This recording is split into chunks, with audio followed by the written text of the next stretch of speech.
¿Qué grupo expone? Nosotras hablamos de mujeres. Y las chicas creo que son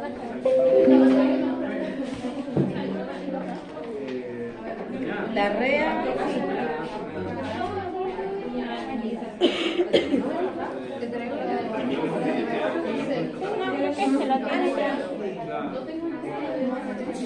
Lo que pasa es que para esa cuca, ¿la tenés ahí? Ustedes van a tener. No, hay que ir a pedir la ordenanza.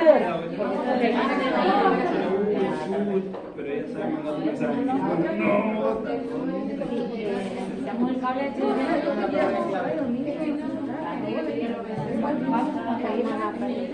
ya está el Humberto por ahí.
El mismo grupo de las chicas.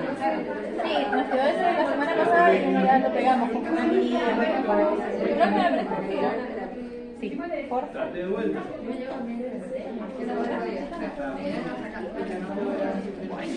gracias.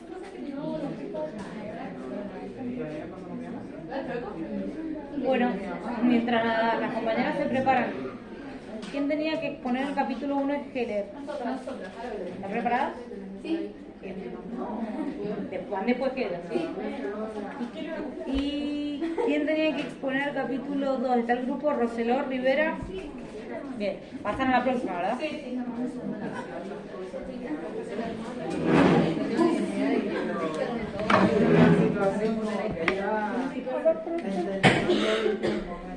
Uy, la vamos a hacer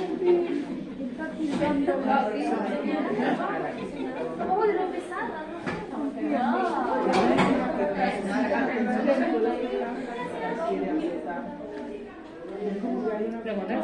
Ahí lo trae. A ver, para funcionar.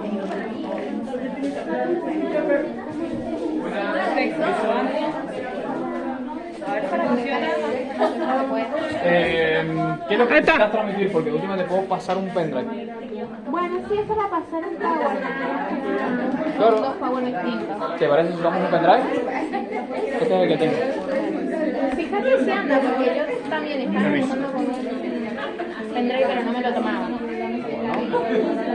Si no, el plan B es que se lo manden a su correo, que es el correo de 100 PowerPoint, si no se puede mandar a su correo.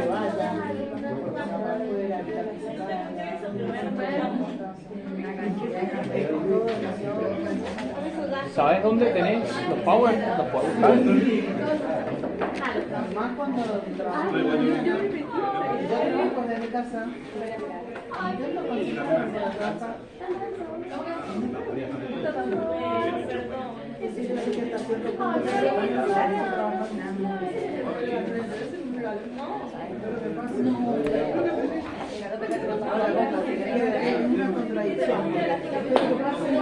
mí se me hace una buena con las palabras. Eso se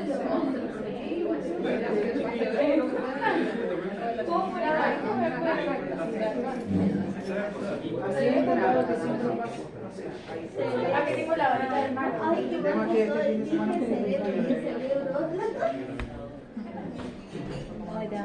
¿Me pasa el teléfono? Ok, tampoco me lo veo.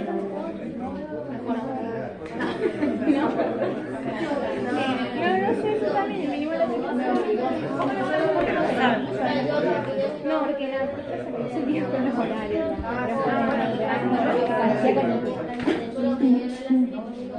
sé, hubo un problema con el horario. Faltó mucha gente. Así no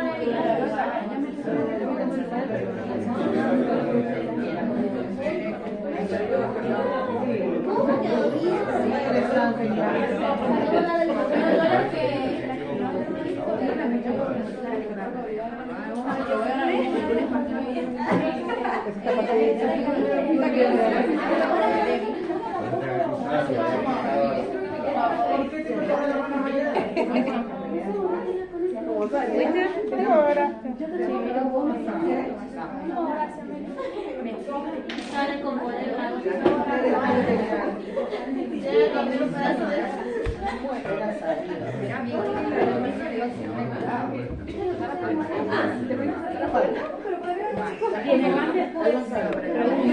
¿Tiene más después? ¿Tiene presentación también? ¿Tiene pendrive? no, si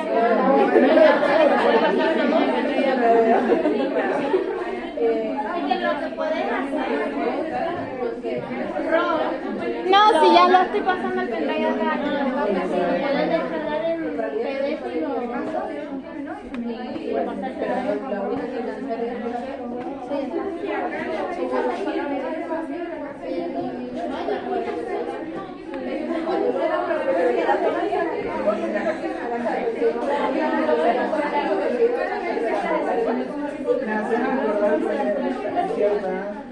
¿Solo es uno?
Solo es uno, ¿este vas a usar?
No, están esperando a que solucione.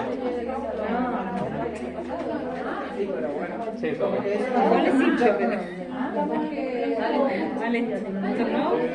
No, ya lleva un tiempo. Nada más que están cerca. Ahora empecé a venir acá.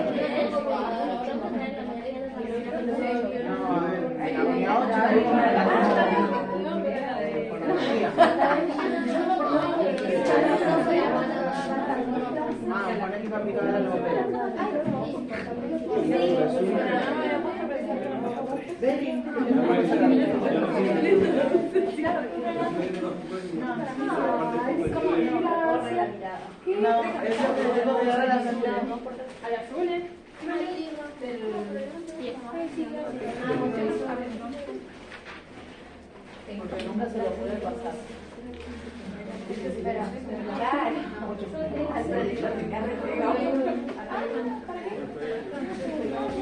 Para allá son los hay una arriba.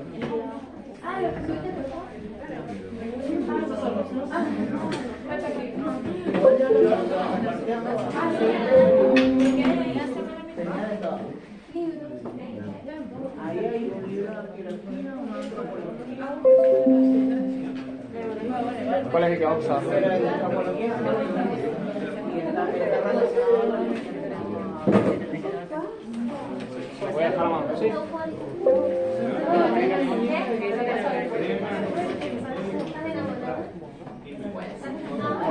Todo puede ser bueno, todo puede ser.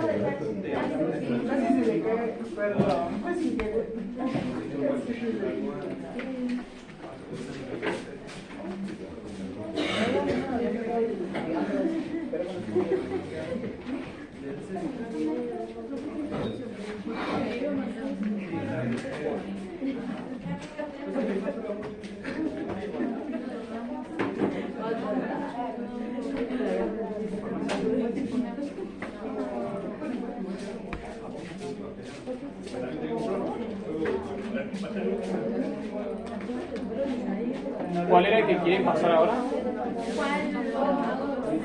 ¿Este? Sí, el bici.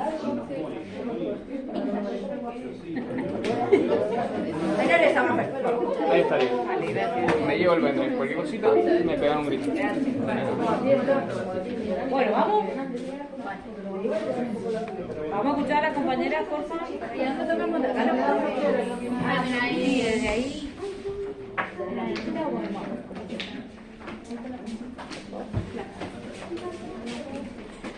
Bueno, ¿de qué van a hablar? Vamos a hablar de la antropología filosófica. Para describirlo vamos a comentar un poco el objeto, la tarea y los ámbitos de esto. Se puede definir la antropología filosófica desde su etimología como un saber que se dedica a estudiar al ser humano, como lo han hecho muchas otras disciplinas a lo largo de la historia, pero desde una mirada o perspectiva filosófica. Esta mirada o perspectiva lo que hace es estudiarlo a través de la crítica o el cuestionamiento. Hay algunas características que son justamente lo que le da la mirada filosófica a la antropología, a este estudio. Está caracterizada como un saber epocal porque es un saber que analiza los distintos conceptos que se definen del ser humano a lo largo de la historia, siempre contextualizando, siempre analizando el contexto en el que se da esta definición. Es multiperspectivo y también considerado una disciplina segunda porque toma información que dan distintas disciplinas previas, conceptos que han generado distintas disciplinas y las cuestiona, las debate, las problematiza. Y coherente porque dentro de cada definición, de cada análisis que se haga, tiene que haber una coherencia interna en lo que cada filósofo o autor piensa. Se dedica a revisar, reflexionar y analizar críticamente los discursos acerca de aquello que somos, que es a lo que se dedica la antropología. Y es de carácter problemático, que es la característica que se da por la mirada filosófica que se analiza. Bueno, sigo yo.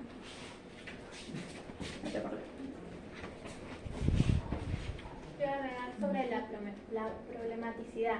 Bueno, ahí tenemos tres, acá las escribo y ya en la siguiente las voy a definir más o menos. La primera es la toma del objeto de estudio del ser humano en términos de pregunta. La segunda sería del ser humano es un ser en constante cambio que se va transformando, y el sujeto y objeto de estudio que son lo mismo. Bueno, para empezar, la problematicidad en la antropología filosófica no es una disciplina que se ocupa de definir al ser humano. Es problemática porque cuestiona, critica y revisa los discursos. tenemos los tres motivos. Que el primero, que sería que el ser humano se analiza como un problema abierto, es decir, que la naturaleza es cuestionarlo, es cuestionar del objeto del estudio. Después tenemos la dos, que es la constante transformación del ser humano a lo largo de la vida, que hace imposible una definición estática o definitiva. Y la tercera, que es la identificación entre sujeto y objeto en el proceso de análisis al estudiar al ser humano. También estamos hablando de nosotros mismos, es decir, que sujeto y objeto se fusionan y el ser humano, aparte de estudiarse a sí mismo, da lugar a procesos de conocimiento y reconocimiento. Bueno, nosotros para describirlo vamos a hablar de More, que se diferencia porque él analiza al hombre o al ser humano como un problema, no como un tema de estudio. Precisamente el objeto de la antropología, de este estudio que él realiza, es la pregunta por el ser humano y no el ser humano o una definición en sí. Hay dos dimensiones de análisis que se usan, está como ideal regulador o como sujeto histórico. Como ideal regulador es un modelo de lo que se espera que sea, cuando se lo menciona como el hombre. Como sujeto histórico es el individuo real. Está moldeado por el contexto histórico y se trata de lo que realmente va aconteciendo con el ser humano en cada época histórica. Bueno, te voy a hablar sobre las tareas.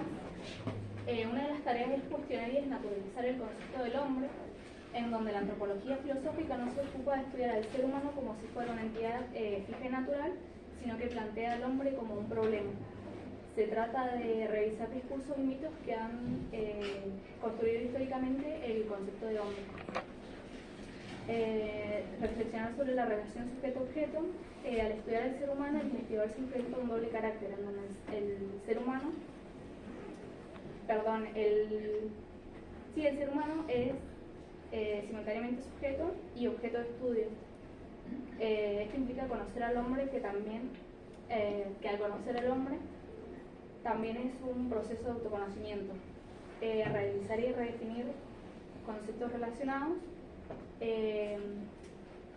La disciplina se propone no solo cuestionar el concepto de hombre, sino también problematizar y analizar otros términos vinculados como sujeto, individuo, varón, persona y nociones que aludan a roles sociales como propietario o emprendedor, y delimitar ámbitos de análisis que configuran el objeto de estudio. La antropología filosófica se despliega en tres ámbitos esenciales, que son el ámbito histórico, el ámbito de las ciencias humanas y el arte, y el ámbito institucional. Bueno, yo voy a hablar sobre los tres ámbitos donde más se enfoca, que primero empezamos con lo que es la historia, que explora la noción, el conocimiento y las ideas del hombre.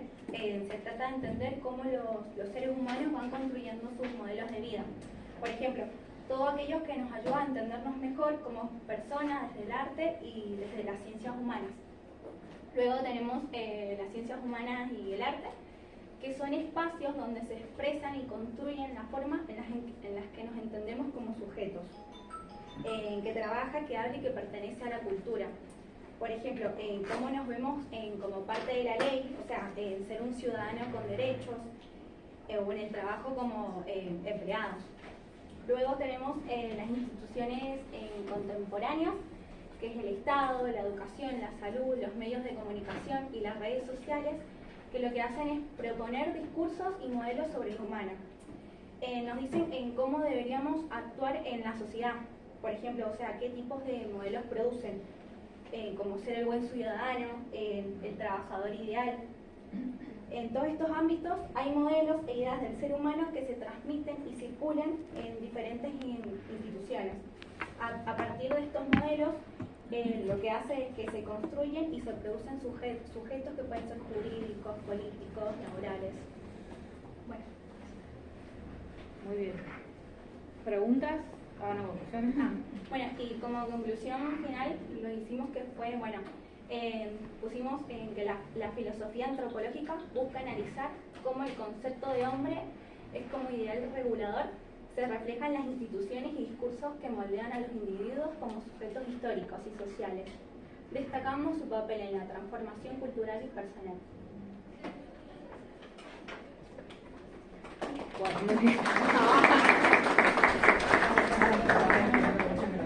Preguntas de los compañeros, compañeras, objeciones. Bueno, 2 comentarios, ¿sí? Me voy a remitir al Power. No, eso. Par de cuestiones. Por un lado, la educación no es una institución, porque una institución es la escuela, la universidad, ¿sí? La salud no es una institución. Sí, el Estado es una institución.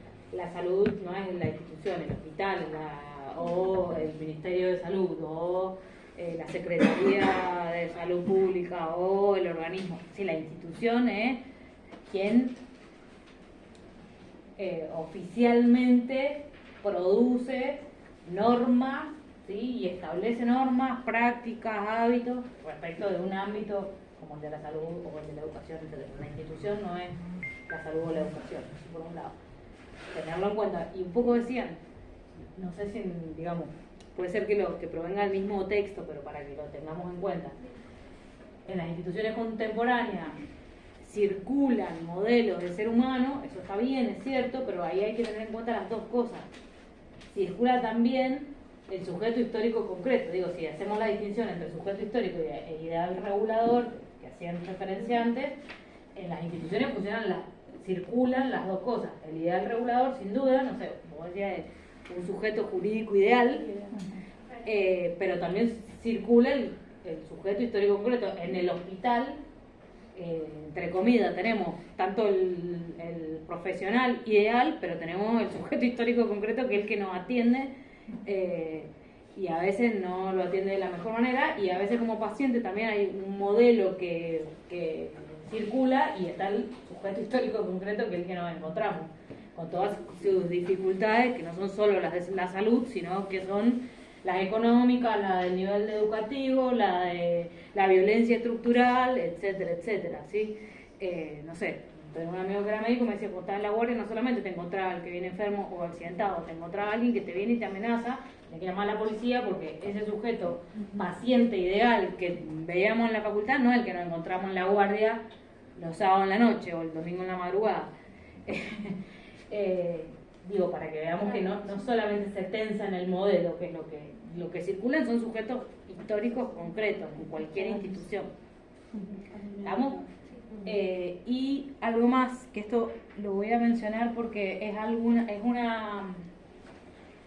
la propiedad conmutativa al nombre de la disciplina que lo hacen habitualmente estudiantes en los distintos años, digamos, que es decir, la filosofía antropológica. No, es la antropología filosófica. La antropología es sustantivo y filosófico es lo que adjetiva. Digamos, hay una inversión ahí que no corresponde para la denominación, ¿sí? Decimos niños y niñas felices, no decimos felicidad aniñada, no sé, me parece que estamos hablando de cosas distintas. O para poner una cosa ridícula para que veamos que la propiedad conmutativa no opera en el sustantivo y el adjetivo. Lo digo para llamar solo la atención, para que lo tengan en cuenta ustedes también cuando escriben, que a veces no nos damos cuenta y hacemos la inversión y es otro sentido, está hablando de otra cosa. ¿Estamos? ¿Se entiende lo que digo? Bien, muy bien, chicas, algo más. Tengo 3 nombres anotados en este grupo.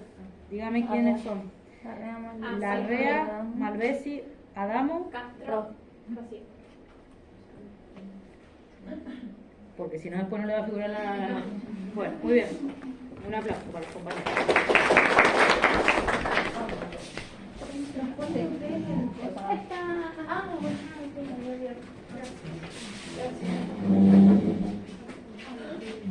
¿Es este, no? Sí. Gracias. ¿Quieres que lo pause o lo pase? Sí, pero yo soy la última que lo... Bueno, permiso, porque te vas a hacer todo el ¿O querés que lo pase yo?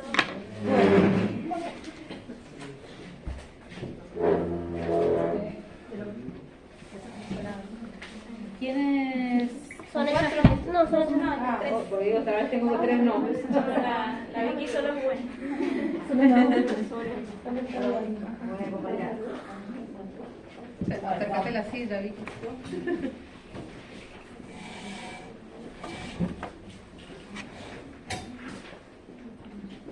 Bueno, Nosotros vamos a hablar de Mario Heller, que obviamente se van a preguntar quién es Mario Heller. No encontramos muchas fotos, así que pusimos esta, que es como... No nos favorece. Sí, la única que hay. La única que hay, porque Milagro no se video. mueve. Sí. Es un destacado filósofo argentino que actualmente ejerce como profesor, participa también en el CONICET y bueno, perdón. Bueno, vamos a hablar de individuo, modernidad, que son conceptos que él desarrolla en su teoría, y podemos definir primero modernidad, para empezar a hablar, en el siglo XV surge, y hay cambios políticos que rompe con la monarquía, por así decirlo, y surge el Estado Nacional. También en la parte social hay como una importancia de la burguesía, y ya no es tanto como esa herencia de qué título tenía, sino que es más de lo que se consigue a través del trabajo. Y después también en la mentalidad, antes estaba el teocentrismo, que ponía a Dios en el centro, y ahora es el hombre y la razón. Podemos decir que individuo, modernidad son términos vagos y ambiguos porque van variando a lo largo del tiempo, y es como que son diferentes, depende del posicionamiento en el que nos pongamos, la perspectiva y el momento histórico. Después, la praxis social, cómo podríamos decir así aplicarlo, que es en el desarrollo de la autonomía, la construcción de la identidad, y también hay una discusión entre la limitación que se impone, por así decirlo, en el contexto, y justamente esta autonomía. El individuo, según Mario Heller, es un conjunto de características y tendencias psicológicas invariables definidos por cierto tipo de deseos y propósitos que actúa impulsado por determinada clase de motivos y que tiene unos intereses concretos. Bueno, la igualdad de los individuos, podemos decir que el orden político tiene un obstáculo, que es el poder religioso, ya que necesita desplazarlo para establecerse. En los procesos de secularización hay una recuperación de creencias y, por así decirlo, hay una desconexión también de todo este antecedente político, y el individuo moderno es concebido como titular de derechos y ya no como carne y hueso, por así decirlo. Y en la igualdad de derechos antecede la concepción cristiana de que todos somos iguales porque somos hijos de Dios, mientras que en la modernidad el hombre es igual por el simple hecho de nacer con la condición humana y tiene dignidad. Y la relación entre hombre y naturaleza, el hombre como propietario posee y domina a la naturaleza. Bueno, esta concepción de que los seres humanos han crecido libres e iguales nos lleva a la aparición de la llamada igualdad natural, que otorga a todos los individuos cada uno de los beneficios del derecho natural. En primer lugar, aparece esta relación de dominación entre el hombre y la naturaleza. El trabajo pasa a ser la forma de desarrollar las capacidades personales mediante el cual el individuo se apropia de sí mismo y de los frutos de su actividad, llevándonos al derecho de la acumulación, para que tales frutos puedan ser utilizados como su capital. Entonces podemos hablar de una concepción del individuo como propietario, porque él posee el control sobre su propia persona, sobre su capacidad y sobre los logros a través del desarrollo de sus capacidades. Este derecho a la propiedad también supone y exige libertad individual. Bueno, además, la igualdad natural pone en idénticas condiciones a todos los individuos para gobernarse por sí mismos. Esta acentuación en este aspecto implica la ruptura de las jerarquías hereditarias y, por lo tanto, con el poder paternalista de las sociedades tradicionales. Constituye también una afirmación de la mayoría de edad, haciendo que la toma de decisiones sea propia sin la tutela de otros. Todo esto reemplaza las condiciones de nacimiento por los méritos logrados, lo que sería un criterio de ubicación en la estructura social, haciendo que las personas y las posiciones sociales sean intercambiables. En otras palabras, un individuo, a partir de sus logros adquiridos, meramente por sus capacidades, puede desplazarse en la estructura social, sin importar la clase social a la que pertenecía cuando nació. Asimismo, podemos reconocer dos tendencias peligrosas o dos riesgos, que serían la tiranía de la mayoría y la eliminación de las minorías. Por un lado, está la tiranía de la mayoría, donde la gente se dejaría llevar por el sentimiento de pertenencia y comodidad que brinda el comportarse como todos. Y al mismo tiempo se rechazarían todas aquellas prácticas o conductas desviadas de la mayoría, lo que desencadenaría entonces esta eliminación de las minorías. Por último, esta igualdad natural de derechos abre la posibilidad de justificar las desigualdades. Es decir, que si los hombres son igualmente capaces, los resultados desiguales se originan por el buen o por el mal uso de sus capacidades. Por lo tanto, este aspecto declara culpable exclusivamente al individuo, por no haber sabido aprovechar las capacidades naturales que posee. Y asimismo se desencadenarían desigualdades económicas y políticas, ocultando las estructuras y procesos que las perpetúan, como la distribución desigual de los recursos y las oportunidades, ignorando las relaciones de poder y las estructuras sociales que condicionan las oportunidades y los resultados individuales. Bueno, por último, está la concepción del individuo como propietario, que la solución del siglo XVII al problema teológico político es pensar en una sociedad posesiva de mercado, lo que significa que cada individuo por naturaleza es libre de la autoridad de otros y que la esencia humana consiste en la libertad de toda relación en la que el hombre entra por su propio interés. Esto nos lleva a que cada individuo es propietario de su persona y es libre de alinear sus capacidades para trabajar. Por lo tanto, la sociedad sería una serie de relaciones entre propietarios. Entonces, la inserción de cada participante en el mercado depende de su propia voluntad y también de la satisfacción de sus propios intereses. Pero el mercado también requiere de que todos tengan algo para ofrecer en ese intercambio. Entonces, si una persona no posee bienes materiales, de igual forma puede participar en el mercado, ya que posee el poder de la fuente de toda riqueza, que sería el trabajo. Y de este modo todos los hombres quedan sometidos a las reglas del mercado, las cuales combinan libertad y compulsión. Bueno, yo voy a hablar sobre el individuo empresario. Bueno, es aquel que por su propia autodeterminación, su propio trabajo, se apropia de la naturaleza, la transforma y le da esa naturaleza el valor en el trabajo. Y tiene características fundamentales de ser trabajador ahorrativo, ascéntico, con sentido compulsivo hacia el deber. El empresario es capaz de producir su propia riqueza. Sacrifica su satisfacción inmediata en función siempre a ambiciones futuras. Se autoexplota a sí mismo, trabaja para llevar a cabo sus metas individuales y domina la naturaleza para darle un valor. Por otro lado, a medida que se va transformando el capitalismo, da lugar a otra figura que es el individuo ingeniero.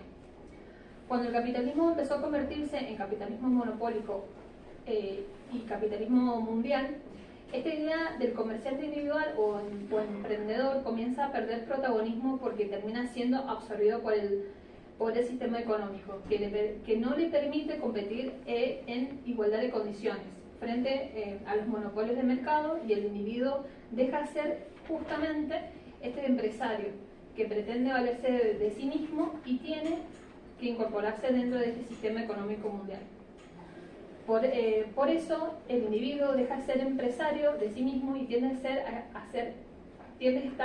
encasillado en asociaciones, grupos y organizaciones donde se reprime o absorbe justamente la individualidad. Se llama ingeniero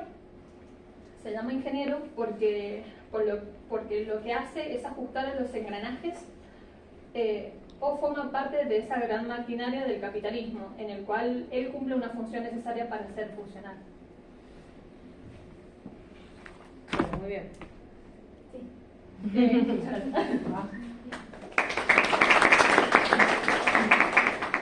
Los compañeros, ¿tienen alguna pregunta?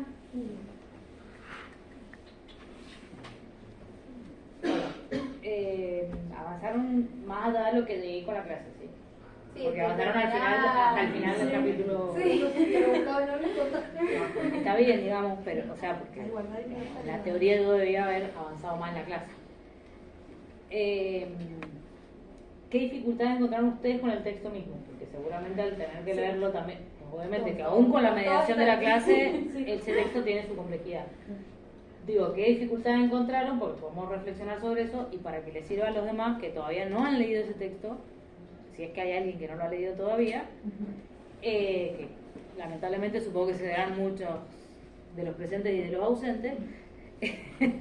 ¿Qué dificultades encontraron? A ver si las podemos salvar, ¿sí? Y también como advertencia para los compañeros. ¿Qué les pareció? A veces como que se diluía mucho, no sabía, como que no nos dábamos cuenta de cuando era que estaba explicando algo, pero no era su postura, sino como que la estaba criticando y explicando, y cuando era su postura. Entonces eso nos costaba. Nunca es su postura en el caso de Jorge.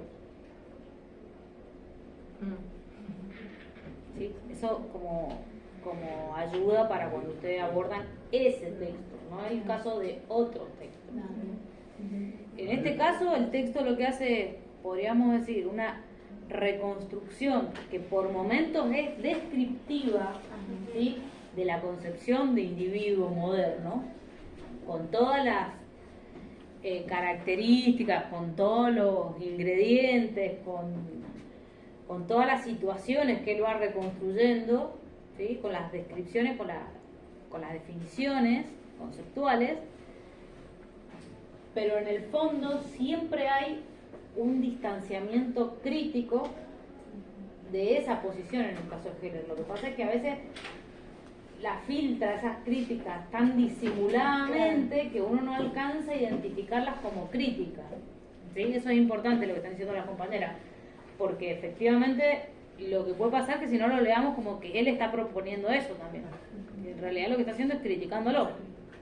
Primero lo describe fuertemente, pero va introduciendo la crítica. A mí me pasó en la última descripción de igualdad natural, cuando primero explicaba lo de justificar las desigualdades y después lo criticaba, entonces fue como que no entendía, pero bueno, al final lo terminé como enganchando, pero es como que primero lo describe y después lo critica totalmente. Sí. Bueno, está bien. Entiendo que por ahí han tomado a lo mejor fragmentos literales porque es el modo de resumir, incluso sin la mediación de la clase, y es uno de los textos, como decía el compañero, más fáciles del... El chiste lo dijo la semana pasada, o algo así dijo. Es un texto que en general da problemas, sí. A mí me quedó una duda. Bueno, no me pegues. Está relacionado con lo del individuo empresario como individuo ingeniero. En esta libertad de mercado, ¿quién el individuo elige dónde posicionarse o es una cuestión que está realizada por el acceso a la disponibilidad del recurso? Lo mataste. Voy a volver yo sobre eso. Yo quería preguntar sobre, en una parte dijo que se veía como el derecho positivo, no entendí bien qué era lo positivo, no porque sea positivo o negativo, sino que no entendía a qué se refería. Derecho positivo son las leyes. Cuando se habla de derecho positivo es el código escrito consuetudinario, es decir, cuando hablamos de derecho positivo estamos remitiendo a las leyes, ¿sí? Porque uno puede decir, hablamos de derechos o hablamos de derecho, ¿sí? Pero una cosa, entre comillas, una cosa es una cosa y otra cosa es otra cosa. Una cosa es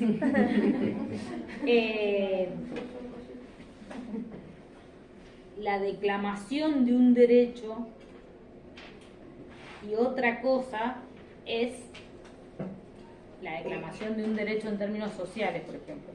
Y otra cosa es que efectivamente las leyes o una constitución o la norma se plasme por escrito, se organice, se administre por un Estado, ¿sí? Eso es el derecho O positivo. sea, que sea reconocido ese derecho. Una cosa es decir, yo tengo derecho a, y otra cosa es que me lo reconozcan y lo pongan por escrito. Sí, una cosa es decir, todos tenemos derecho a una vivienda digna. Otra cosa es que ese derecho sea reconocido mediante la Constitución, y también podríamos decir otra cosa es que efectivamente ese derecho, de hecho, ¿sí? De hecho se puede ejercer. Voy a poner este ejemplo muy obvio. Podemos estar de acuerdo en que todos tendríamos que tener derecho a una vivienda digna. En teoría, la Declaración Internacional de los Derechos Humanos dice que todos deberíamos tener derecho a una vivienda digna. Nuestra Constitución reconoce el derecho a una vivienda digna a todos los niños. El derecho internacional, hasta para los niños y niñas, dice todos tienen derecho a una vivienda digna. ¿Sí? Sin embargo, sabemos que muchos y muchas no pueden acceder a vivir en una vivienda digna. ¿Sí? Entonces, de hecho, una cosa es el derecho positivo, que lo reconoce como tal, que en teoría lo norma, que en teoría garantiza que eso sea posible, y otra cosa es que de hecho eso se cumple. ¿Sí? ¿Se entienden un poco como las distinciones? Sí. ¿Estamos? La pregunta del compañero, por favor retengámosla, que la voy a responder yo, por supuesto, también porque voy a volver sobre ese punto. Ahora voy a empezar con esa parte del capítulo que quedó medio, no quedó medio, quedó totalmente en el aire. Muy bien, chicas, la verdad, alto esfuerzo.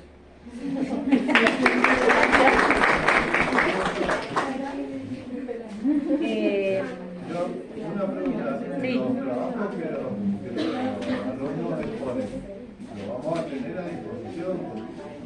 Si ustedes quieren, yo les puedo habilitar un espacio en el aula virtual, estemos de acuerdo, tipo foro exactamente. Les pido por favor que linkeen a un drive, me parece que es más fácil si cada grupo pone, somos el grupo que puso tal día, tal tema, y linkean al drive, y en el drive linkean la presentación, porque en general, digo, entre eso, los que le vamos dejando, los textos, pueden armar un buen material para estudiar. ¿Estamos de acuerdo? Fueron bien claros las chicas cuando explicaron. Sí. Muy bien. ¿Dónde está mi? Bueno, vamos a continuar, digamos, donde quedamos, que es precisamente con Helen. Claro, eso es decir, llegamos a esto, a la igualdad, la propiedad, Sí, todo de hecho eso. yo me quedé más o menos en la segunda.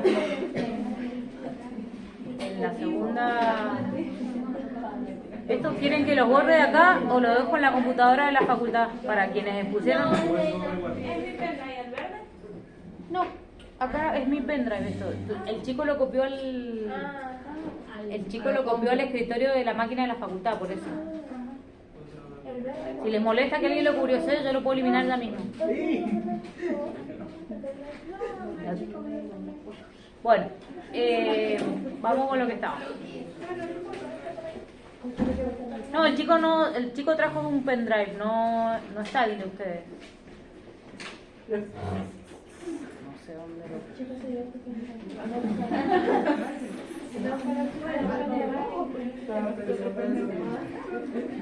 me conecta el cerebro.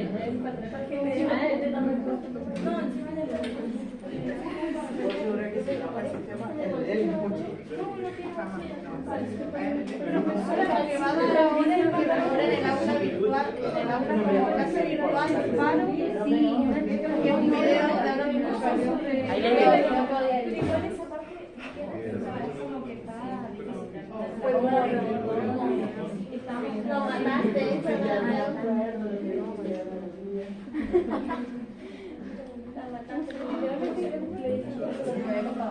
Bueno, ahí más o menos habíamos llegado. Un comentario de una compañera a raíz de una pregunta que es importante porque para que se ubiquen, ¿sí? Les decía yo la otra vez que en el aula virtual compartimos el espacio todas las carreras que están cursando en este cuatrimestre, ¿sí? Hay otras carreras que cursan los jueves, el jueves hubo paro. En ese grupo, digamos, de carreras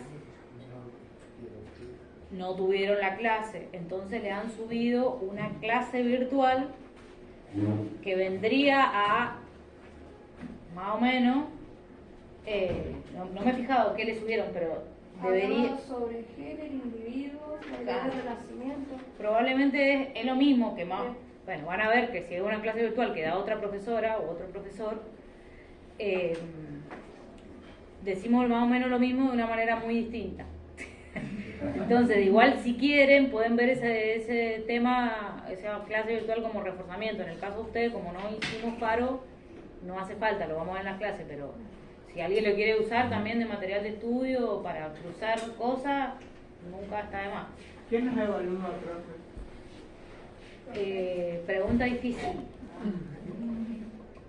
Tenemos un sistema que es un poco complicado. El que toca la suerte loca. Exactamente, que es un sistema muy antiguo, que es el que toca, toca, la suerte es loca.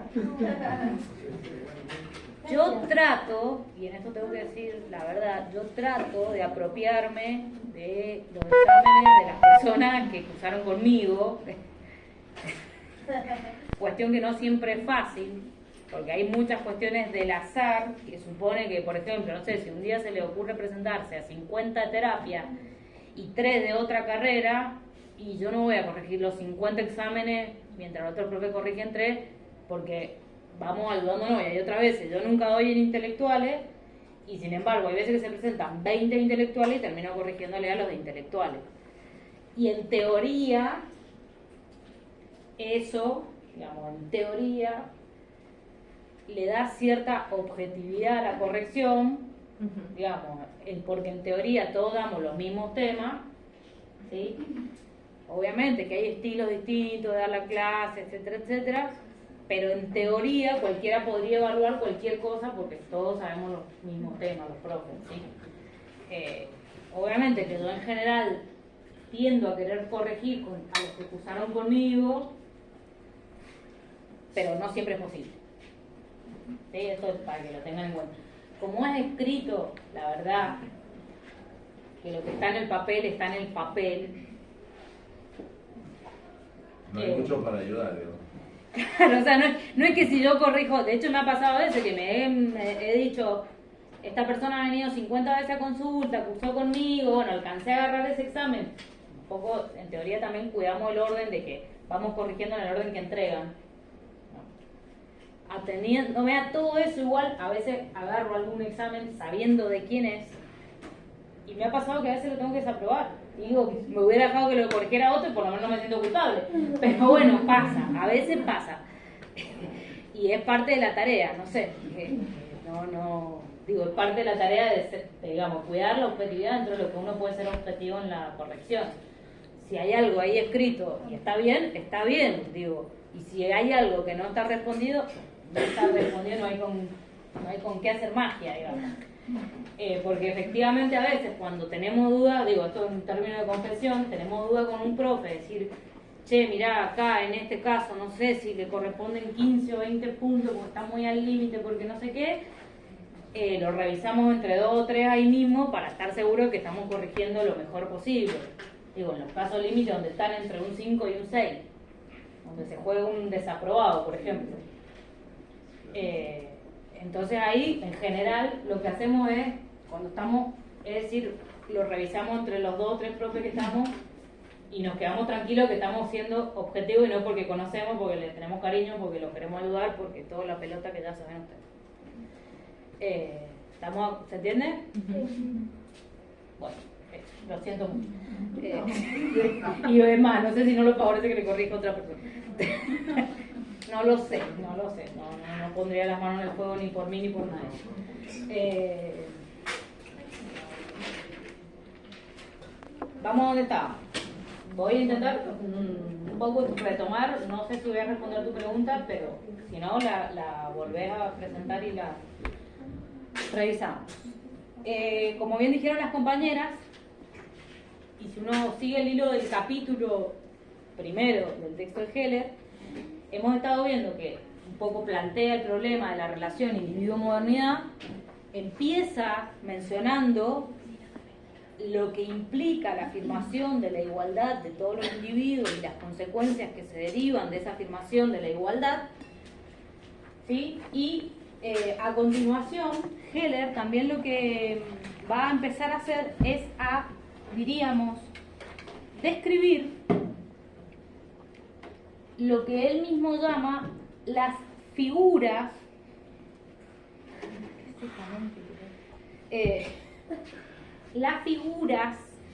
mediante las cuales también se proclamó cierta concepción, cierto modelo, cierto ideal regulador del individuo moderno.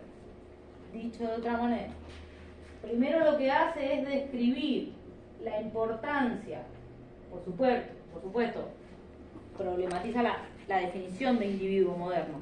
Si dice, bueno, esto es una concepción abstracta, tenemos que definirlo como titular de derecho, con todo lo que eso dice y no dice, en ese nivel de ambigüedad. Y después va a empezar a pensar y describir mediante qué figuras. Cuando hablamos de figura, ¿ustedes en qué piensan?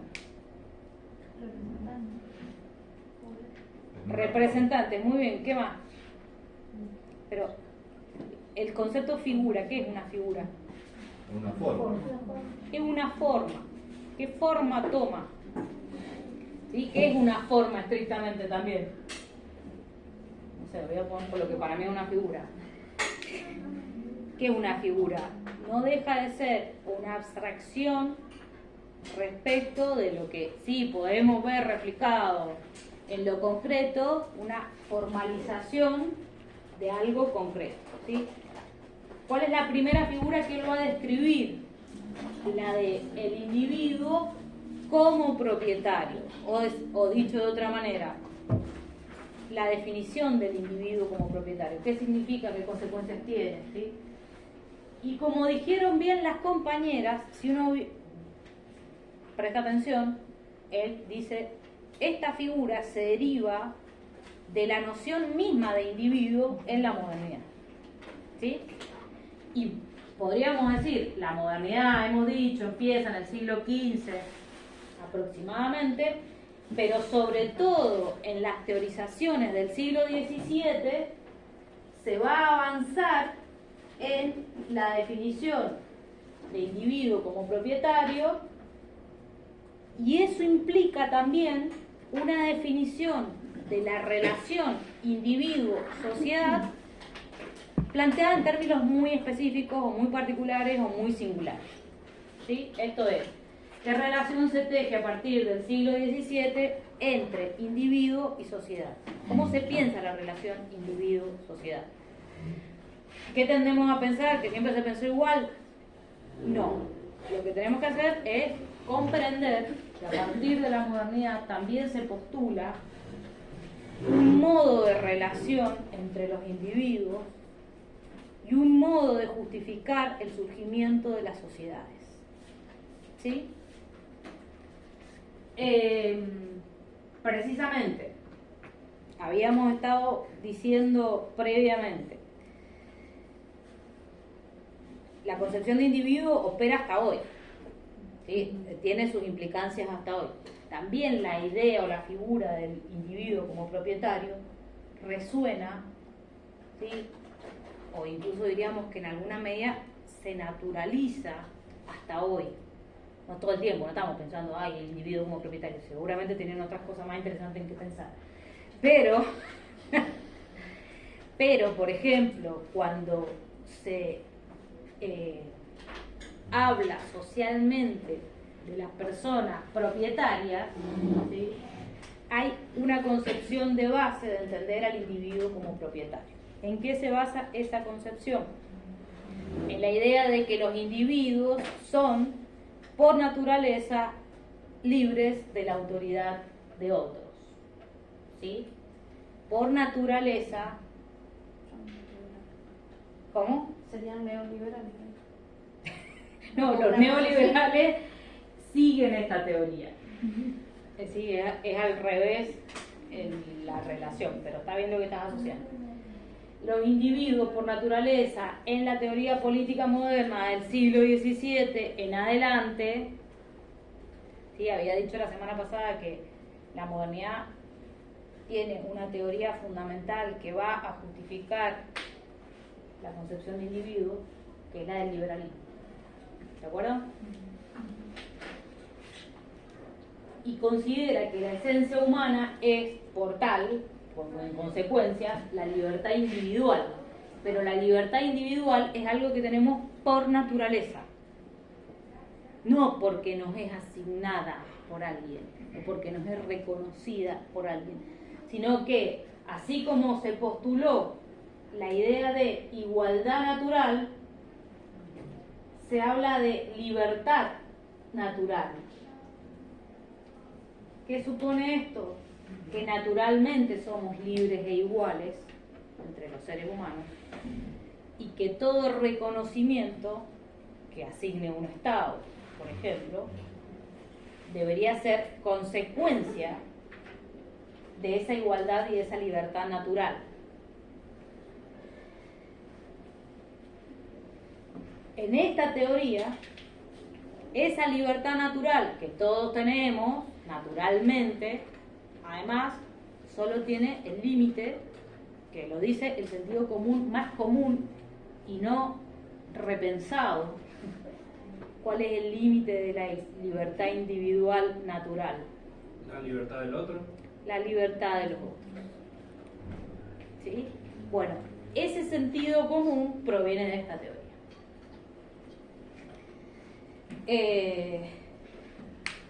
¿Qué ocurre respecto de la concepción de individuo como propietario? Decía yo, cuando empecé a hablar, que hay una relación que se postula no solo para concebir el individuo, sino en relación con otros individuos y en relación con la formación de una sociedad. ¿Qué dice esta teoría? Que todo individuo es propietario porque aún aquellos individuos que no tienen propiedades, al menos son propietarios de su propia persona. Es decir, son dueños de su propia persona. Pueden disponer de su propia persona. ¿Sí? Quiere decir que al menos, esto traducido, quiere decir, o dicho de otra manera, quiere decir que todos los individuos tienen al menos capacidad de trabajo. ¿Qué es ser propietario de su propia persona? Es ser capaces de hacer algo, de trabajar, de producir mediante su trabajo. ¿Sí?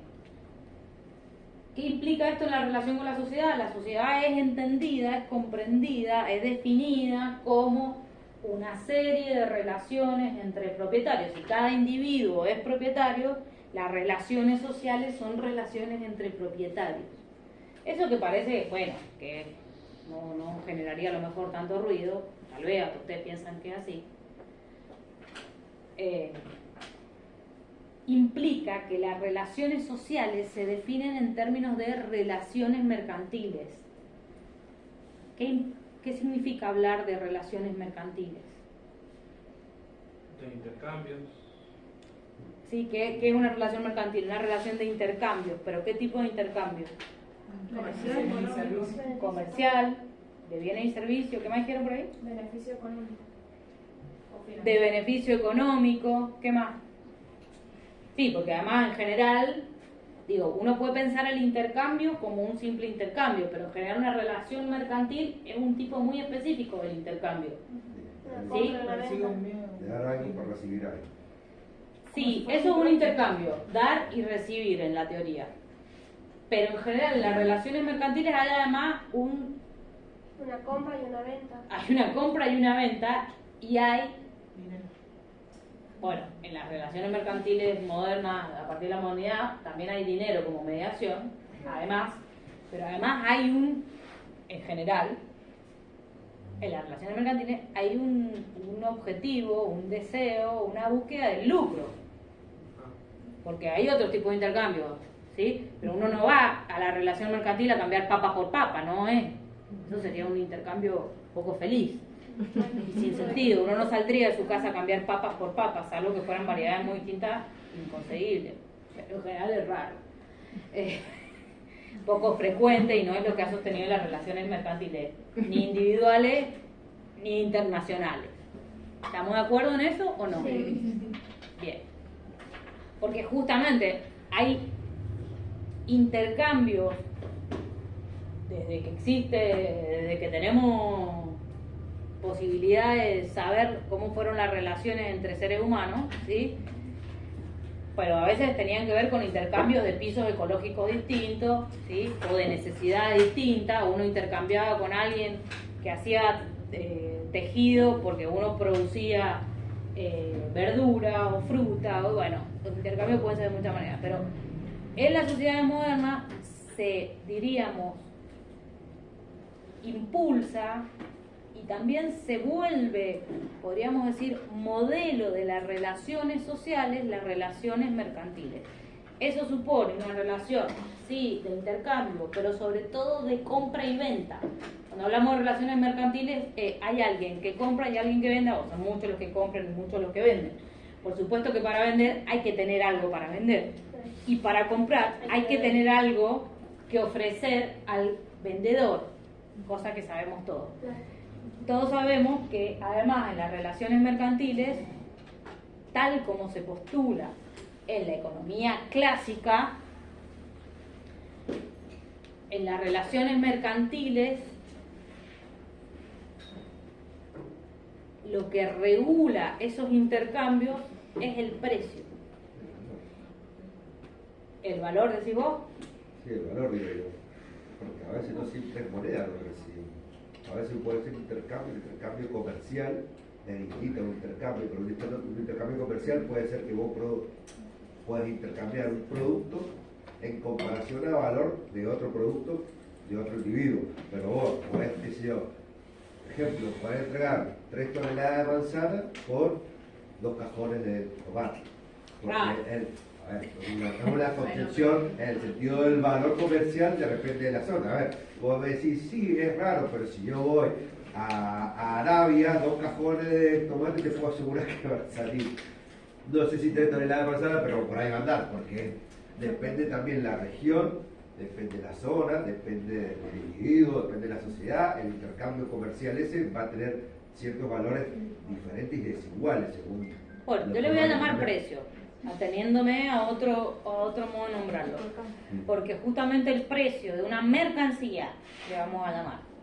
No vamos a hacer intervenir todavía el tema de los servicios, que es posterior, que también podría ser traducido en términos de mercancía, pero no importa, porque tienen un precio. Los servicios hoy también tienen un precio, pero bueno, vamos a suponer relaciones mercantiles básicas, diríamos, simples, medidas por un precio. El precio o el valor de ese precio, todos sabemos que en la teoría económica clásica se regula mediante la ley de la oferta y la demanda. Eso es una manera de describir lo que dice el compañero. A ver, el tomate en marzo en Mendoza está depreciado porque hay mucho. Ahora, el tomate en julio en un lugar donde no hay producción y es mucho mayor el precio. Y el tomate en un país nórdico donde es imposible de producir, es mucho más caro, digamos. Eso sería el punto. Ahora, esa teoría económica clásica, o la economía clásica, que decía que precisamente la ley de la oferta y la demanda se regula según el stock, diríamos nosotros hoy, ¿sí? Entonces, a mayor stock, menor el precio, y a menor stock, mayor el precio de lo que fuere, ¿sí? Pero ¿qué pasa cuando no estamos hablando solo de relaciones mercantiles, sino de relaciones sociales? Esto es, cuando lo que estructura las relaciones dentro de la sociedad es la ley de la oferta y la demanda, donde también lo que hay para ofrecer en una determinada sociedad va a regular el precio de lo que se ofrece. No solamente en términos de producto, sino en términos de lo que se puede hacer en una sociedad. ¿Qué implica eso? Desde el punto de vista de la crítica de Heller, un problema. es lo que es el problema. Traducir las relaciones sociales en términos de relaciones mercantiles. ¿Sí? Donde cada quien, volvemos al punto, tiene que tener algo para vender o algo con lo que comprar. ¿Sí? ¿Por qué eso sería un problema? Y porque volvemos al punto de lo que decía antes. No juegan en igualdad de condiciones el ya tener propiedades, es decir, tener además de nuestra propia persona cosas para ofrecer, voy a hacerlo muy básicamente, a que lo único que tenemos es nuestra propia persona. ¿Sí? Entonces va a decir, bueno, por supuesto que ahí no hay una igualdad de base. Ahí puede haber una igualdad postulada, pero no hay una igualdad concreta de base. Eso genera determinados problemas que van a surgir, por supuesto, y a los que se va a tratar de dar respuesta, no siempre con éxito, desde la teoría moderna. Voy a volver solo un minuto para que veamos algo. Yo decía que va a empezar Heller a trabajar las figuras. Él pone 2, el individuo propietario. 2.1, incluso como subtítulo, el individuo a través de la figura del empresario independiente. ¿Sí? El empresario independiente es una figura para ilustrar un ideal regulador del concepto de individuo en la modernidad en un determinado momento del desarrollo del capitalismo. Dije la otra vez, en la modernidad que podemos ubicar a partir del siglo XV, casual o causalmente, la modernidad se desarrolla, se despliega, etcétera, a la par del desarrollo, del despliegue del capitalismo. ¿Sí? Entonces, ¿qué va a hacer Heller? Va a mostrar cómo, podríamos decir, una de las figuras, uno de los ideales reguladores de la concepción de individuo es la figura del empresario independiente. ¿Cómo la caracteriza? Como otro modo de aludir a la noción de individuo en términos abstractos. ¿Sí? ¿Y qué significa en términos abstractos? Cuando se habla de empresario independiente no se remite a la situación concreta, histórica, específica de tal empresario, sino de una manera abstracta. ¿Qué va a decir Heller? Esta figura del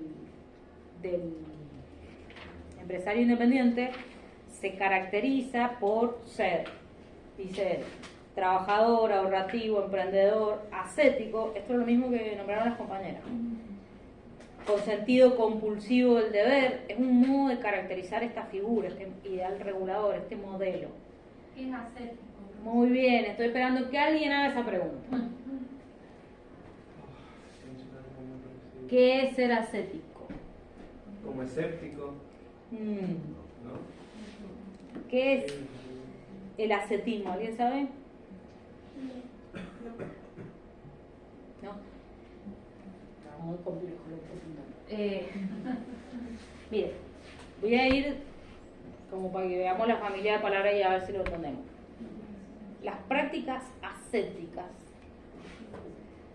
por ejemplo, son prácticas además de la antigüedad, incluso de la antigüedad clásica, que se realizaban en el marco de las prácticas religiosas, sobre todo. Por ejemplo, las personas consagradas, digo desde la antigüedad clásica porque no tenemos que pensarlas solo en relación con el cristianismo. Prácticas ascéticas son prácticas en las cuales las personas que realizan esas prácticas llevan al mínimo posible y pensable la satisfacción de las necesidades del cuerpo. El ayuno es una práctica ascética. ¿Sí? Por ejemplo, no el ayuno libre como se hace hoy. El ayuno en el marco, por ejemplo, de una práctica ascética antiquísima, puede ser no comer carne, y eso es una forma de ayuno, pero hay otras donde es no comer durante 7 días, solo tomar líquidos, ¿sí? ¿Qué significa eso? Llevar a, ¿qué? Que lo plantea en su vida cotidiana sí o sí. ¿Cómo? Que lo haría, o sea, parte de su vida todos los días, el ser el empresario. Hay prácticas, no, claro, ¿qué supone, digo, para traducirlo en este caso, pero digo, ¿qué supone una práctica ascética? La posibilidad de hacer un sacrificio, dejando de lado la necesidad del cuerpo. Hay también prácticas ascéticas, por ejemplo, uno puede considerar una práctica ascética el celibato en lo religioso, ¿sí? Que es no dar lugar al deseo del cuerpo en términos sexuales, ¿sí? No atender a una necesidad sexual, por ejemplo, ¿sí? Así, y en el caso que dije recién, no atender a una necesidad que es la necesidad del hambre, de comer. Hay muchas, ¿sí? Si uno mira, hay prácticas que también tienen que ver con eso y que se entregan a la meditación, pero es una perfección espiritual. Priorizar la fortaleza espiritual dejando de lado lo que se considera los bajos instintos, porque también comer se considera una cosa vulgar cuando se prioriza lo espiritual, o comer en exceso, sí, la gula es un pecado, etcétera. Tantas cosas que uno podría decir. Que es una práctica ascética en el marco de la descripción del empresario independiente, aquel que justamente, digo, él pone el ahorrativo, la austeridad es una práctica ascética de del modelo del empresario independiente. No quiere decir que el empresario concreto que podemos conocer y pensar hoy sea así, pero es práctica, es parte de lo que se considera es un buen empresario, aquel que no va a despilfarrar, diríamos en términos cotidianos, y no va a despilfarrar en placer el cuerpo, no se va a dar un viaje de placer y va a gastarse la mitad de la ganancia de su empresa, sí. ¿Siempre es disminuyendo algo o puede ser maximizando algo? ¿Una práctica ascética? No, lo que debería ser maximizando, porque uno la va centrando lo mejor que se pueda. Lo que quiere entender ahí es que el ascetismo, en este caso el concepto empresarial lo aplica todos los días en la parte de su vida, tratando de cada vez mejorarlo o darle una práctica mejor, supongo que es lo que entiendo yo, hacer ascético en la parte empresarial, digo yo. Reducir costo, mayor ganancia. Mi pregunta es que siempre es, por ejemplo, sacando algo a favor de, o puede ser agregando algo a favor. No sé si se entiende. Creo que te entiendo.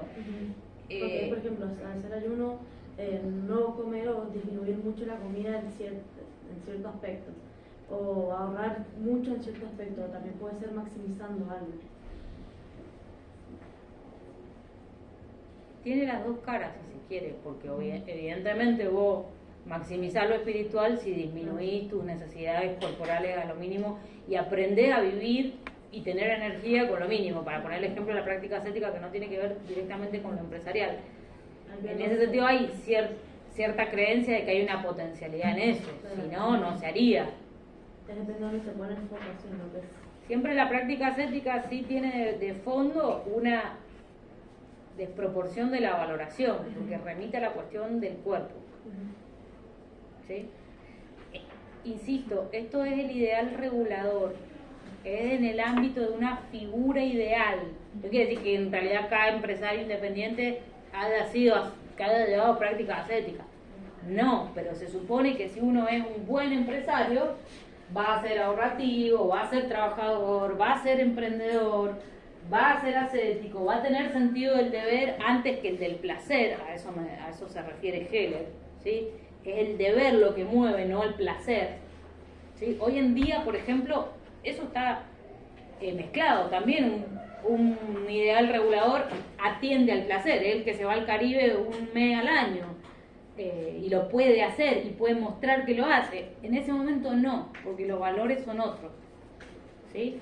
Dije, esta es la primer figura de la modernidad en términos de individuo ideal regulador. e implica la noción de empresario independiente el dominio de la naturaleza por la técnica, por medio de la técnica, instrumentando los mejores medios técnicos para dominar la naturaleza, para producir, para vender, etc. Y por supuesto que eso supone que hay una visión de futuro que tiene a la base el estímulo o el objetivo, decía yo antes, incluso cuando definía el individuo como propietario, de la ganancia material, ¿sí? Porque en este caso no son prácticas ascéticas como las de la tradición religiosa para fortalecer el espíritu, sino que acá es una práctica ascética muy concreta que tiene el objetivo de producir más ganancia, incrementar la ganancia de la empresa, ¿sí? No fortalecer el espíritu. Fortalecer el bolsillo. Claro que sí. Segunda figura, el ingeniero. Profesora, me ha quedado una duda respecto a que vimos que el individuo como propietario y a partir de que es propietario toma dos figuras más, o no estoy claro. Siempre va a permanecer, hasta hoy permanece la idea de individuo como propietario. Es como lo que engloba al ingeniero y al... Sí, es más amplia la de individuo como propietario. Puede tomar, y dice Heller, en un determinado momento el ideal regulador tiene que ver con lo que nosotros podríamos llamar la figura del empresario independiente. ¿Cómo tiene que ser ese individuo? Ahorrador, ascético, austero, inteligente, tiene que saber tiene que tener el dominio de la técnica para... cuando hablamos del dominio de la técnica, ¿de qué hablamos? Por ejemplo, de los sí, pero por ejemplo, el uso del arado en términos de agricultura, la técnica implica cierto nivel de conocimiento técnico que se aplica para producir más ganancias, pero que es un momento previo al de la tecnología, para decirlo fácilmente, ¿sí? Una vez que avanza el desarrollo del capitalismo, que avanza el conocimiento científico, que avanza el conocimiento tecnológico, la figura ya no va a ser solo la del empresario independiente. No quiere decir que no exista la figura del empresario independiente como modelo, pero aparecen otras, podríamos decir, que también disputan el ideal regulador, exactamente, y que perfeccionan, entre comillas, perfeccionan el ideal regulador. Figura del ingeniero.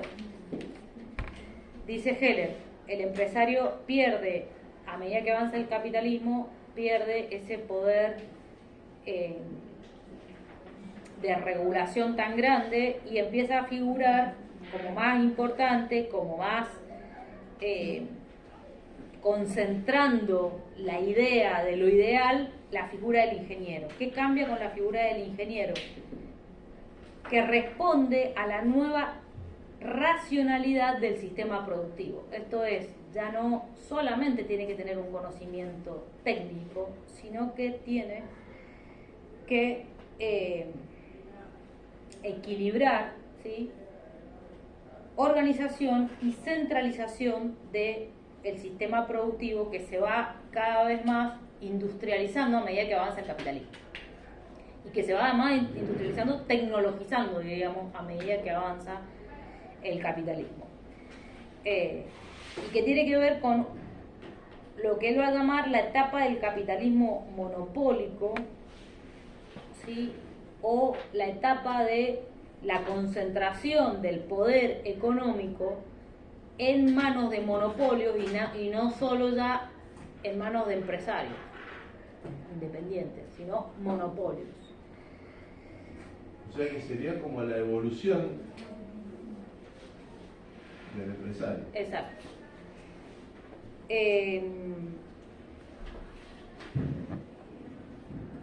¿Qué se considera en esta figura? Que el futuro, sí, como había dicho previamente, la visión de futuro tiene que ver con el objetivo o el estímulo de generar más ganancia. Ya no solamente tiene que ver con eso, sino también con que el futuro no va a depender tanto de las fuerzas del mercado. Pensemos que en la visión más básica del capitalismo moderno, también las fuerzas del mercado operaban de una manera, vamos a llamarle, libres y azarosas, sino que es un momento del capitalismo donde se considera que el futuro y el éxito también en un sistema capitalista no depende solo de la fuerza del mercado, sino de las élites más poderosas, y que las élites más poderosas son las mejor organizadas. Por lo tanto, hay cierta valoración de la organización,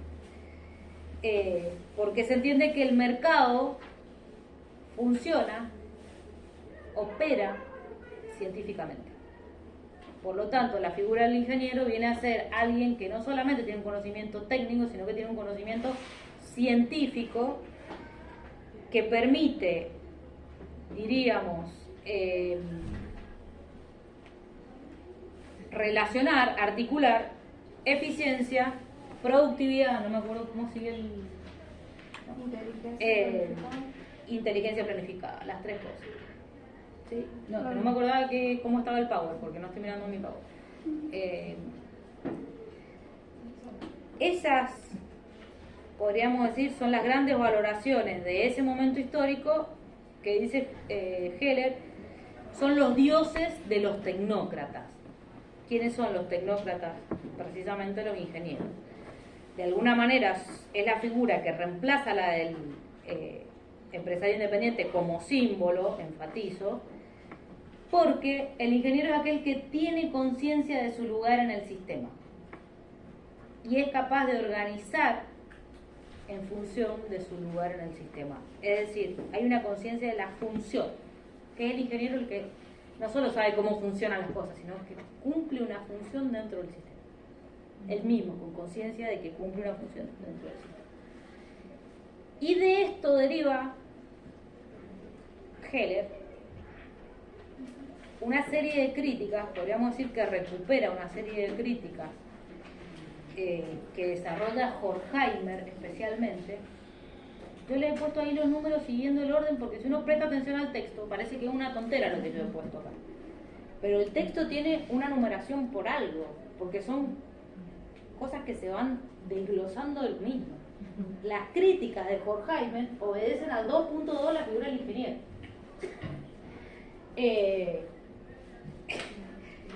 Lo digo porque si no después siempre dicen, ay, no se entiende el texto Heller. Si uno sigue el hilo, es una mamushka, está una cosa dentro de otra, dentro de otra. Una vez que uno abrió la más grande, encuentra una más chiquita, y después si mezclaron todas las muñequitas, igual aunque sea por el tamaño se darían cuenta, pero no sé qué pasa, que desarmamos la mamushka y después no la podemos volver a armar. Nos falta lo del ingeniero. ¿Qué cosa? Saber armar las cosas. Exacto, totalmente. Profe, ¿sería 2.2.1 o es 2.2? Porque primero se presenta el modelo y ahora la crítica. Las críticas. Sí, está dentro. Yo no sé si él le pone 2 puntos. A ver, acá tengo el texto. Sí, pero... creo que sí, lo podemos. Pero yo le he puesto ahí como para que tengamos alguna conciencia de la estructura. La gente en general, sí, debe ser 2.2.1. Bueno, él está dentro del 2.2. ¿Qué dice Horkheimer? Bueno, por supuesto, esto que acabo de decir, que esto responde a una evolución del sistema capitalista, pero que además el proceso, esto, hílenlo con lo primero que yo conté de Horkheimer cuando veíamos la definición de la filosofía como crítica, el mismo Horkheimer, Max Horkheimer. ¿Qué dice Horkheimer? Que el proceso de modernización es un proceso, cuando hablamos de proceso de modernización, es la modernización de la modernidad.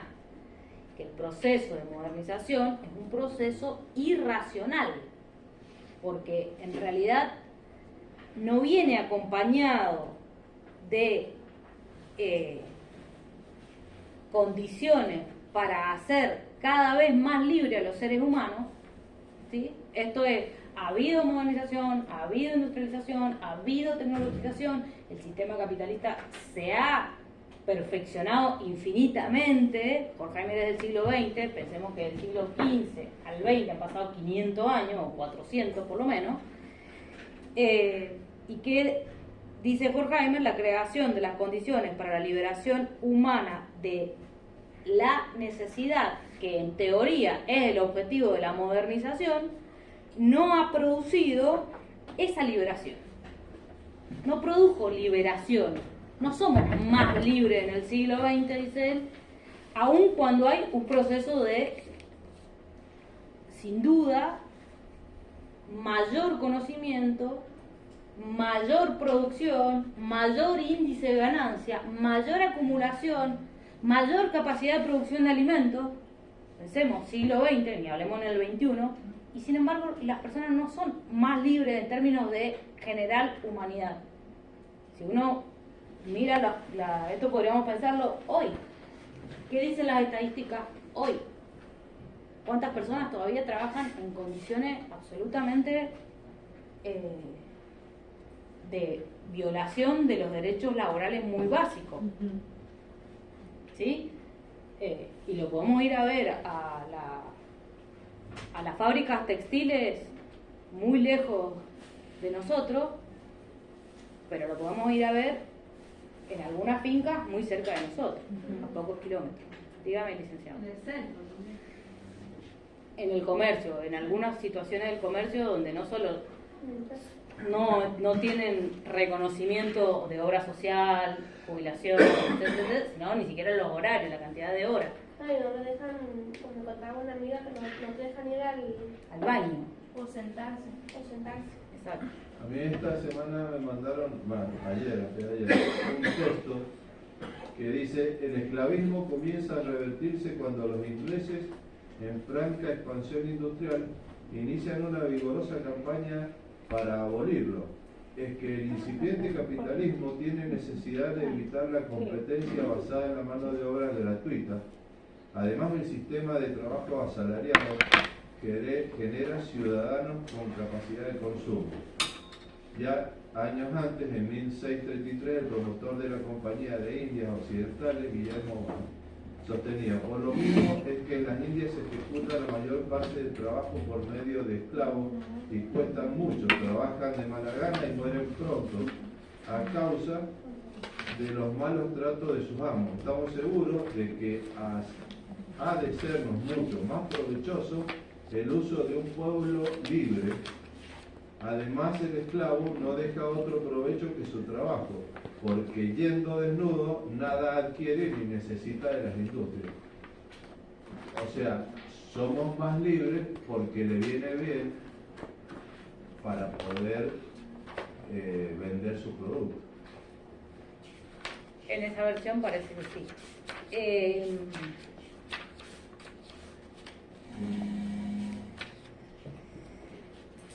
Sí. Yo a veces pongo este ejemplo que a lo mejor es bastante conocido o desconocido, no sé cuáles son sus actividades laborales para quienes trabajan o sus relaciones, lo que dice la compañera. Bueno, a mí me contaron que a tal amiga o a tal persona no la dejan sentarse, no la dejan ir al baño, o tiene que pedir permiso y tiene tantos minutos cada tantas horas, etcétera, etcétera, o tienen tantos minutos para comer, ¿sí? Bueno, miles de cosas que uno podría comentar, pero, por ejemplo, a mí me llama la atención, no ocurre en todas las empresas, pero hay muchas empresas, ya en Mendoza, no hablemos a nivel mundial, que, por ejemplo, yo siempre pongo este ejemplo porque es de alguien conocido que me contaba que decía no, porque la empresa nos organiza un trekking a la montaña en Mendoza el sábado y tenemos que estar a las 7 de la mañana y está buenísimo porque en realidad eso es una actividad que si uno la tiene que ir a pagar sale muy cara, y hay otras empresas que organizan un campamento de fin de semana para ir a compartir con los compañeros y en realidad nos pagan para que nos alojemos en, no sé, en una cabaña en Potrerillo, y uno en realidad puede decir, ay, qué copada esa empresa, y a mí cuando me contaron, yo que soy mala onda por naturaleza. ¿A cambio de qué? No, yo dije, che, pero te organizan el tiempo libre. A mí me encanta ir a la montaña, pero la verdad que no quiero ir con mis compañeros porque la verdad que no tengo ganas. O sea, yo quiero elegir con quién voy, a qué cerro voy, qué fin de semana voy. Y si me lo tengo que pagar, me lo pago yo. Y si me lo tengo que pagar, me lo pago yo. Y si no me da, no voy. Pero la verdad que nos disfracen de un beneficio, la organización del tiempo libre, a mí me parece que se parece más a la esclavitud que a la libertad. Y además digo que eso, obviamente, todos sabemos, está hiperestudiado, al menos hoy, que tiene que ver con una apuesta a las relaciones interpersonales con los compañeros para después, entre comidas, rendir mejor en las horas de trabajo. Entonces, que lo podrían cultivar en horario de trabajo. O sea, digamos. Que se podrían incentivar otras cosas. Hagámoslo el viernes, no el sábado. Digo, que es eso que insisto, yo a veces cuando pensaba esto, y a veces vuelvo a leer los textos, digo, a veces son nuevas formas, obviamente esto tiene cada vez formas más sofisticadas, pero también a veces entre lo que se postula como un beneficio, como una evolución, como la posibilidad de dar mayor libertad o reconocer más derechos, no deja de ser, incluso con las mejores intenciones, digo, porque también puedo entender que a lo mejor hay una buena intención del otro lado, pero la verdad es que uno dice, en realidad cada vez dispongo de menos tiempo, hasta mi tiempo de ocio, que a lo mejor quiero mirar el techo de mi casa, nada más, o ni siquiera mirarlo, ir a poner la membrana arriba, lo que fuere que hago el sábado, que no me interesa. Vuelvo a lo que estaba diciendo, que dice Horkheimer, que hay una paradoja que hemos nombrado en términos de la dialéctica de la ilustración, o que he nombrado previamente cuando hablaba de Horkheimer, que tiene que ver con una perversa extensión del dominio sobre la naturaleza al dominio sobre el ser humano, y que eso se ha profundizado a medida de que la modernización ha implicado no solo aplicar el conocimiento técnico y tecnológico para el dominio de la naturaleza, ese primer punto que nombrábamos en la figura del individuo, sino se ha aplicado ese conocimiento a producir dominio de hombres sobre hombres. Y él dice, bueno, esto no es por las exigencias técnicas de la producción, sino que esto en realidad tiene que ver con una estructura social que ha permitido también procesos de control y administración de la sociedad y cosificación de los seres humanos. A veces los seres humanos también se han vuelto cosas que o se ha perdido esa dimensión del valor o de la dignidad que mencionaban las compañeras también cuando exponían. Bueno, y después va a retomar, y con esto cierro y me voy al recreo, o nos vamos todos al recreo, porque ya me descansé hasta yo misma.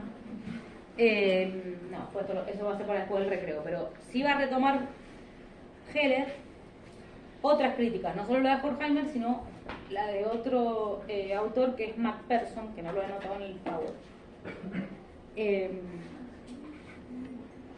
que entendía que en el siglo XIX, a mediados del siglo XIX, precisamente lo que se produce es son dos grandes cambios en las sociedades modernas que de alguna manera operan como momentos de quiebre, podríamos decir, o de crítica a este desarrollo de la concepción de individuo. Macpherson nombra dos cosas. Una, como quiebre, como ruptura, como crítica, ¿sí? Una primera es la organización de la clase obrera en el siglo XIX, ¿sí? Que tiene que ver con la toma de conciencia. Ese es un punto clave. Y otro punto clave es la instauración del sufragio universal, también sin restricciones. Dice, esos son dos quiebres que de alguna manera operaron como críticas. ¿Por qué esos dos son quiebres? Porque la organización de la lucha de la clase obrera funcionó, hizo posible, puso en evidencia, si se quiere, que no todos eran libres e iguales en las sociedades capitalistas. Y el reconocimiento o la lucha primero por el sufragio universal, verdaderamente universal, y con el tiempo, suponiendo que eso se logró, ¿sí? Se logró ese derecho, el reconocimiento de ese derecho. Digo, cuando hablamos de universal es para todas las clases, pero también para los géneros, ¿sí? Esa toma de conciencia de la pérdida de reconocimiento de igualdad que se había producido aún postulando la igualdad es un antecedente importante y desafía la capacidad de alguna manera de lo que era la clase dominante o poseedora o con mayores recursos para mantener el poder a pesar de ese sufragio universal. ¿Qué quiero decir con esto? Va a decir Macpherson o Heller, retomando a Macpherson. Esos dos momentos de quiebre van a hacer que las clases dominantes tengan que repensar cómo van a continuar en el poder desde el punto de vista político si las clases bajas acceden al sufragio, ¿sí?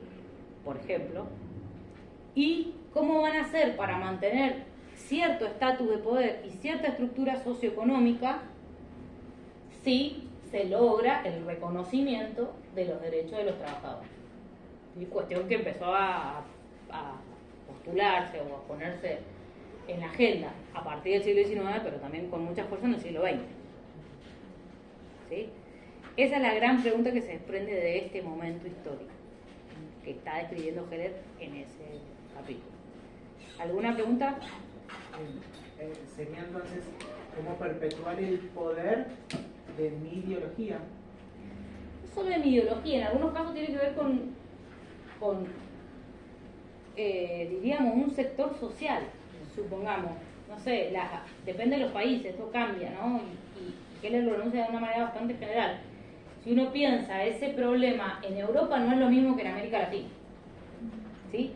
Pero tampoco es tan distinto en algún sentido. Si uno mira la historia del siglo XX en Argentina, yo siempre me remito al contexto argentino porque además supongo el que más conocen en términos históricos.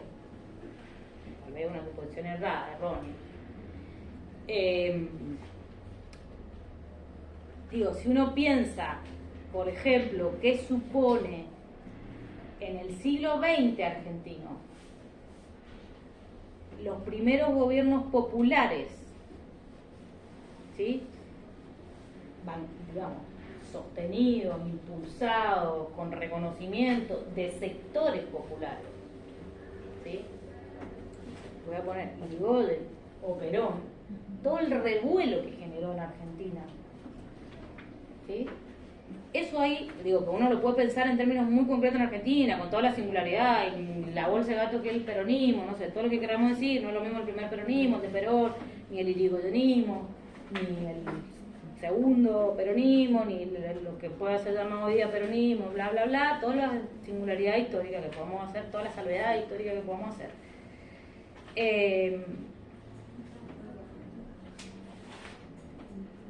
Si uno mira, hay algo que se juega como amenaza cuando las clases populares disputan el poder, cuando los sectores populares disputan el poder.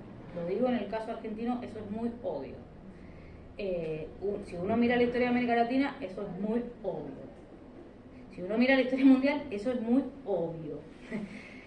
Cada vez que los sectores populares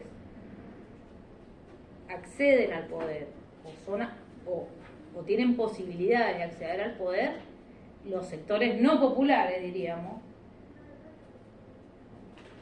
buscan los medios para revertir esa situación, o al menos para ponerle límites. A veces más elegantemente, a veces más violentamente y no tan elegantemente. ¿Sí? Entonces ahí lo que está pensando Macpherson es qué supone eso, qué suponen los grandes quiebres a la noción de igualdad que se dieron también en el marco de la modernidad y la contemporaneidad, y qué efectos tuvieron. Un poco lo deja, después, bueno, Heller va a volver sobre el tema de de los desafíos que suponen para la clase poseedora mantener el poder, a pesar del sufragio universal, o a pesar del reconocimiento de reales derechos de igualdad y libertad para muchos más. ¿Sí? Porque el punto es, volvemos al caso, esa postulación de la libertad y la igualdad natural, la teoría política moderna la reconoce para todos, en teoría, pero eso de todos, no eran todos, eran algunos.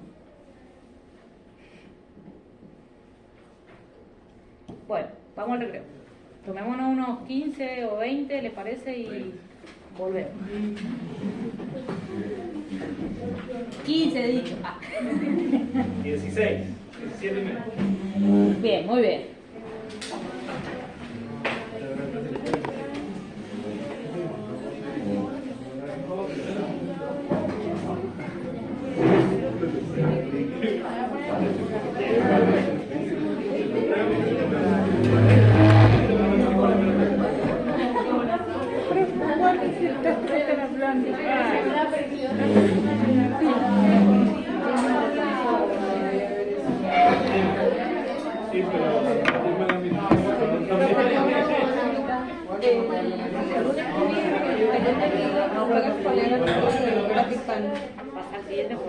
Claro, eso iba a preguntar. Primero tienen que dar el tema y después exponer.